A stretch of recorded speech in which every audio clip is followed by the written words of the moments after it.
5 நாட்களில் இரண்டாவது முறை பெட்ரோல் டீசல் விலை உயர்வுக்கு காங்கிரஸ் மூத்த தலைவர் பவன் கேரா கடும் கண்டனம். மக்களை தவணை முறையில் கொள்வதற்கு பதிலாக ஒரே முறையில் அனைவரையும் கொன்றுவிடுங்கள் என பிரதமர் மோடி மீது ஆவேசம்.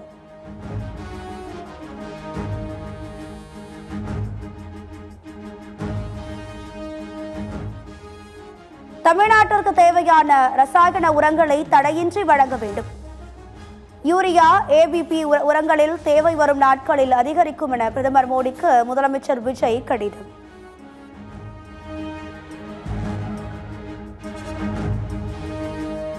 முதலமைச்சர் விஜய் காலை 10 மணிக்குள் தலைமை செயலகம் வந்துவிடுவதால் பணியாளர்களும் சரியான நேரத்திற்கு வர வேண்டும்.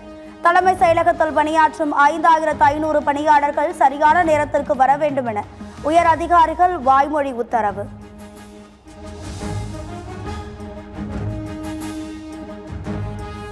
நாடு முழுவதும் நாளை 9 லட்சம் மருந்தகங்கள் மூடல்.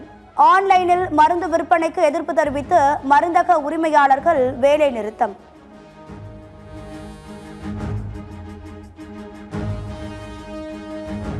மருந்தகங்களின் வேலை நிறுத்தத்தால் தமிழகத்தில் பாதிப்பு வராது. 5000 கடைகள் நாளை திறந்திருக்கும் என சுகாதாரத்துறை அமைச்சர் அருண்ராஜ் பேட்டி.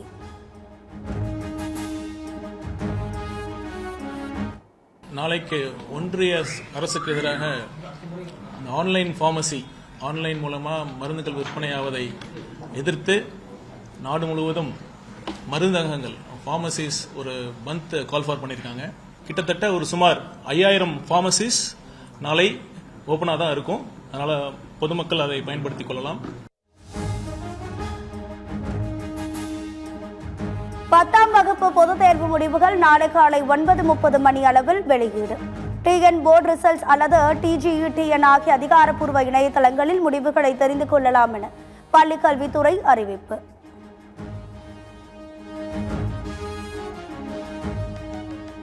அதிமுகவினரை அமைச்சரவையில் சேர்த்தால் தாவேகாவுக்கு அளித்த ஆதரவை மறுபரிசீலனை செய்வோம். மார்க்சிஸ்ட் கம்யூனிஸ்ட் கட்சியின் மாநில செயலாளர் சண்முகம் எச்சரிக்கை. நிச்சயமாக எங்களுடைய அதிமுகவை அவர்கள் அமைச்சரவையில் சேர்த்துக் கொள்வதோ, அவர்களுடைய ஆதரவை தொடர்ந்து பெறுவது என்பதோ மக்களுடைய தீர்ப்புக்கு எதிரானது.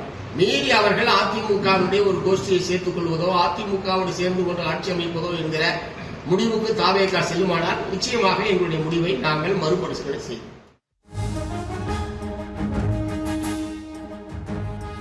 சீர்காழியில் பாட்டிலுக்கு கூடுதலாக 10 ரூபாய் வாங்கிய டாஸ்மாக் ஊழியர்கள் 2 மீது வழக்கு பதிவு. காவல்துறை நடவடிக்கையை கண்டித்து மயிலாடுதுறை மாவட்டம் முழுவதும் டாஸ்மாக் கடைகளை மூடிய ஊழியர்கள்.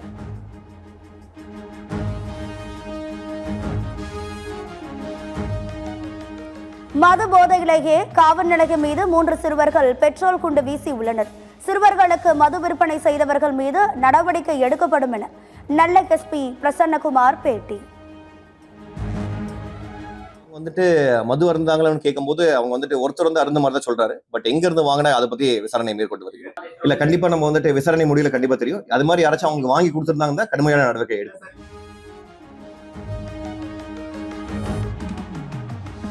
ராஜஸ்தானில் 8 மாத பெண் குழந்தைக்கு தாயை வலுக்கட்டாயமாக ஆசிட் குடிக்க வைத்த கொடூரம். கடுமையான இரத்த கழிவுடன் குழந்தைக்கு தீவிர சிகிச்சை. தாயை கைது செய்து போலீசார் விசாரணை.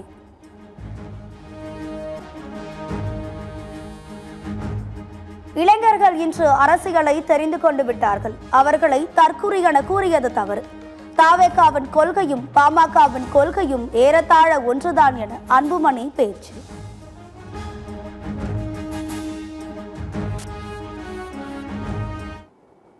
இன்னைக்கு இளைஞர்கள் அரசியல் தெரிந்து கொள்ள தொடங்கிவிட்டார்கள். இது உண்மையிலே நான் வரவேற்கின்றேன்.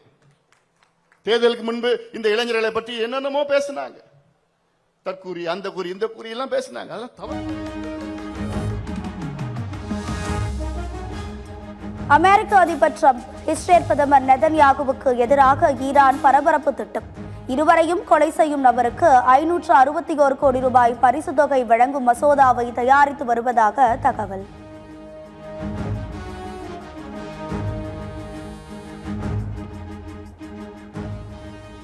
காங்கோ நாட்டில் எபோலா வைரஸால் பலியானோரின் எண்ணிக்கை 131ஆக உயர்வு. வைரஸ் பரவல் வேகமாக இருக்கும் நிலையில் கவலை அளிக்கும் விதமாக உள்ளது என உலக சுகாதார நிறுவனம் வேதனை.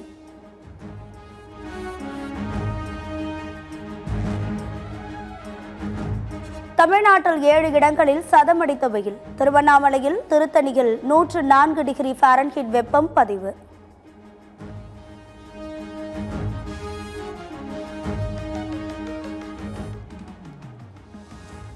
ஐபிஎல் தொடரில் இருந்த மும்பை வீரர்கள் டீகாக் மற்றும் அங்கத் பவார் விலகல். காயம் காரணமாக 2 முக்கிய வீரர்கள் விலகியதாக தகவல்.